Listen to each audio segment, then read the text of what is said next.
Handling the echoes of past connections is one of the most complex emotional tasks we undertake in life. These echoes can come in many forms. Memories of people who once meant the world to us, relationships that shaped who we are today, friendships that faded over time, or love that burned brightly before fizzling out. The weight of these echoes can sometimes be overwhelming, tugging at the corners of our minds, asking us to revisit what was, what could have been, and what never came to pass. But it's essential to understand that these echoes, though they may reverberate in our hearts, are not meant to hold us back. Instead, they offer us lessons, reflections, and opportunities for growth. How we handle them, how we carry the weight of the past while walking forward into the future, defines not only our ability to heal, but also our capacity to thrive. There's something undeniably human about the way we form connections. We bond with others, often deeply, pouring ourselves into relationships, friendships, and even fleeting encounters. Every connection leaves an imprint, and when those connections end, whether through distance, conflict, or the natural ebb and flow of life, they don't just disappear.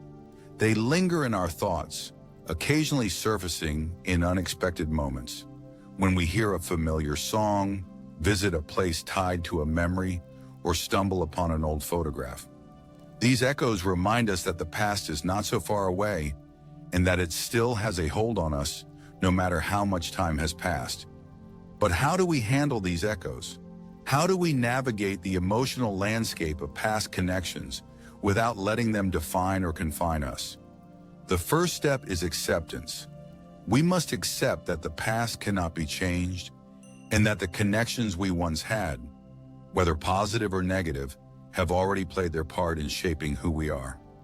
Often, we find ourselves dwelling on what we wish had gone differently, replaying scenarios in our minds, wondering what might have been if we had made different choices or if others had treated us differently. But the past is a closed chapter, and the more we fight against it, the more we tie ourselves to it. Acceptance doesn't mean forgetting or pretending that the echoes don't exist. In fact, it's quite the opposite.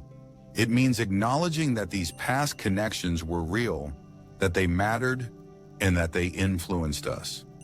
It means allowing ourselves to feel the emotions that come with those memories, whether they are joy, sadness, regret, or even anger. To deny the feelings that arise from these echoes is to deny a part of our own story. Instead, we must sit with these emotions, experience them fully, and understand that they are a natural part of the human experience. Only through this acceptance can we begin to heal and move forward. Healing from past connections doesn't happen overnight. It's a gradual process, one that requires patience, self-compassion, and a willingness to confront uncomfortable truths. Sometimes the echoes of past connections resurface because there are unresolved feelings, unfinished conversations, or unhealed wounds. These are the areas where we must do the hardest work. We must ask ourselves why certain memories still hold power over us. What is it about that person, that relationship, that moment in time that continues to resonate so deeply? Often it's because there's something we need to learn or process, something that we may have pushed aside at the time, only for it to resurface later when we're finally ready to face it. One of the most challenging aspects of handling the echoes of past connections is the realization that closure isn't always possible, at least not in the way we expect it to be. We often seek closure from others, hoping that a final conversation or an apology will provide the resolution we crave. But the truth is, closure comes from within. It's about finding peace with the fact that some relationships will remain unfinished, that some people will never give us the answers we're looking for, and that some parts of our past will remain a mystery. The real closure comes when we decide to stop seeking it externally and instead focus on healing ourselves. Another crucial aspect of handling past connections is learning to let go. Letting go is not about erasing the memories or pretending that the relationship never happened. It's about releasing the hold that the past has on our present. It's about recognizing that while those connections were important, they no longer serve us in the same way. Holding on too tightly to the past can prevent us from fully embracing the present and the opportunities that lie ahead. Letting go requires courage, but it's also an act of love. Love for ourselves and for the journey we're on. It's also important to remember that not all echoes of past connections are negative. Some are filled with warmth, nostalgia, and gratitude. These are the memories that remind us of the beauty and richness of our experiences with others. They are the moments that shaped us, that brought us joy, that taught us lessons, and that helped us grow. Even though those connections may no longer be part of our daily lives, their impact remains. And it's okay to cherish those echoes, to hold on to the positive memories while letting go of any lingering pain or regret. However, even with the positive echoes, there's a delicate balance to strike. We must be mindful not to idealize the past or become trapped in it. Sometimes the allure of past connections can be strong, especially when we feel uncertain about the present or anxious about the future. We may romanticize old relationships, convincing ourselves that things were better back then, or that we were happier with certain people in our lives. But this kind of thinking can prevent us from fully engaging with the here and now. While it's natural to reflect on the past, we must be careful not to live there. Life moves forward, and so must we.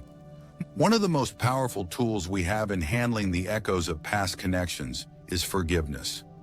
Forgiveness doesn't mean excusing hurtful behavior or forgetting the wrongs that were done to us. It means releasing the anger, resentment, and bitterness that can weigh us down.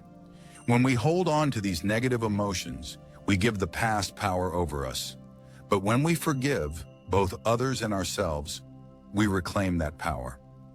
Forgiveness is a gift we give ourselves. It frees us from the chains of the past and allows us to move forward with a lighter heart. It doesn't mean we have to reconnect with those who hurt us or pretend that everything is okay. It simply means we choose to no longer carry the burden of that pain.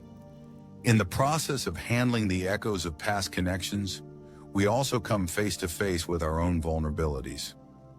Relationships often bring out the rawest parts of us, our fears, insecurities, and unmet needs. When those connections end, we are left to confront these parts of ourselves. It can be uncomfortable, even painful, to see the ways in which we may have contributed to the breakdown of a relationship, or the ways in which we allowed ourselves to be mistreated. But this self-reflection is crucial for growth. It's through examining our own patterns, behaviors, and emotional responses that we gain insight into who we are and what we need moving forward. Part of this self-reflection involves recognizing that we are not the same people we were when those past connections were formed. We evolve, we change, and so do the people we once knew.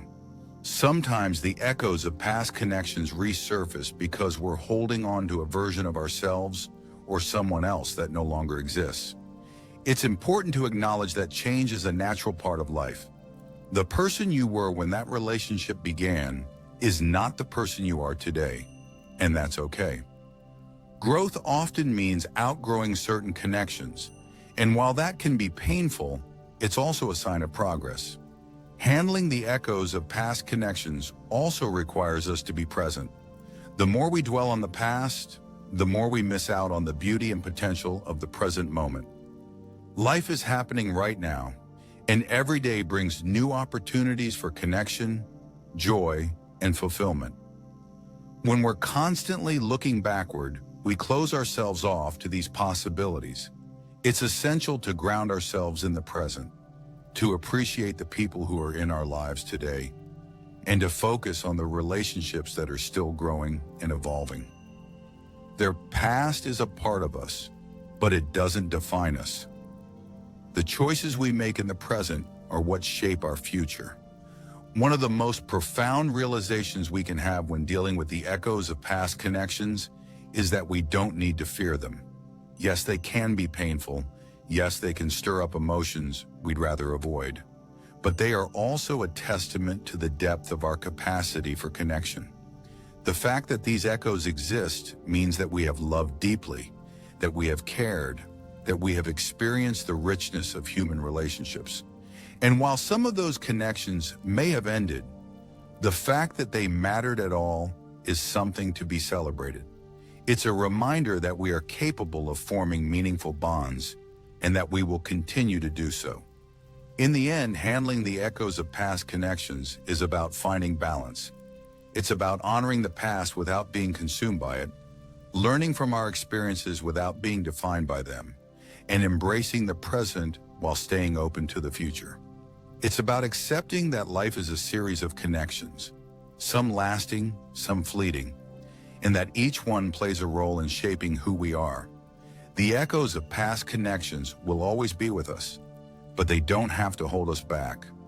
Instead, they can be a source of wisdom, strength, and perspective as we continue to move forward on our journey.